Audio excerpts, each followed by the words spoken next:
Correction de l'examen professionnel de spécialiste en finance et comptabilité, série 0, numéro 1 du règlement 2023. Nous regardons la comptabilité, plus particulièrement l'organisation de la comptabilité. Il y a un mini-cas d'une société Railway Tech qui fabrique des pièces spécialisées.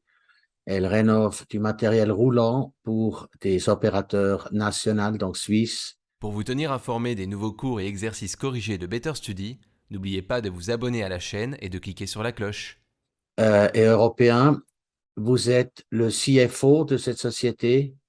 L'entreprise est soumise au contrôle restreint conformément au CO, est assujettie à la TVA. L'exercice correspond à l'année civile et les chiffres de la société sont total du bilan 8,7 millions et 9,5 millions, chiffre d'affaires 29,2 et 33,8, et puis le bénéfice est à 2,8 millions et 3,1 millions, donc la société est plutôt prospère.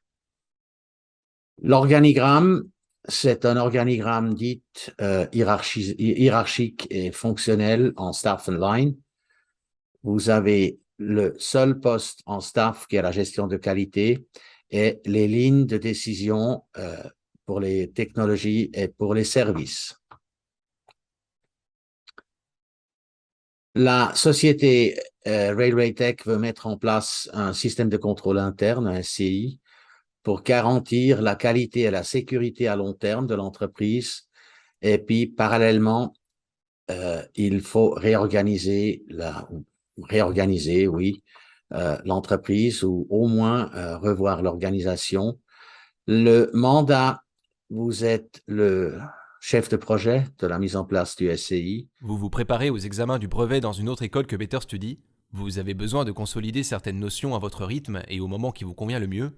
Demandez dès maintenant votre essai gratuit sur betterstudy.ch. La direction veut une planification avant la validation du mandat par le CA, par le conseil d'administration.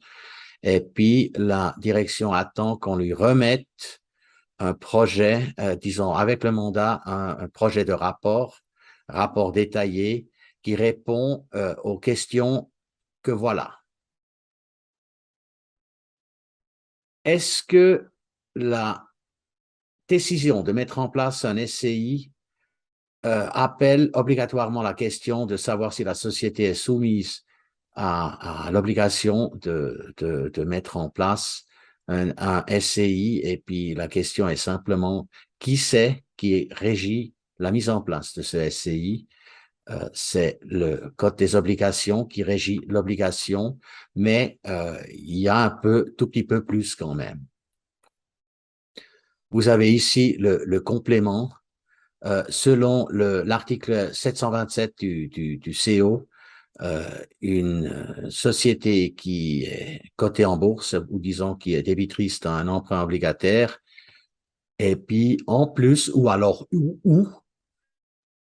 dépasse les fameuses valeurs de 20, 40 et puis 250, 20 millions de chiffre de total de bilan, 40 millions de chiffre d'affaires et 250 EPT en moyenne, au moins pendant 2 années consécutives.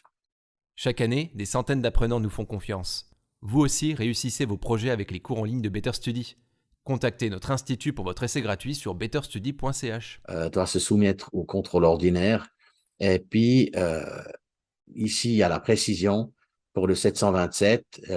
Si vous êtes soumis à un contrôle restreint, vous avez la possibilité de faire un opting out.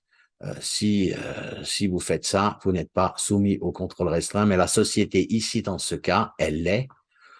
Et puis, sur la base du COS 728 et la NAS, la norme d'audit suisse 890, une société qui est soumise au contrôle ordinaire doit établir et documenter, formaliser donc un SCI.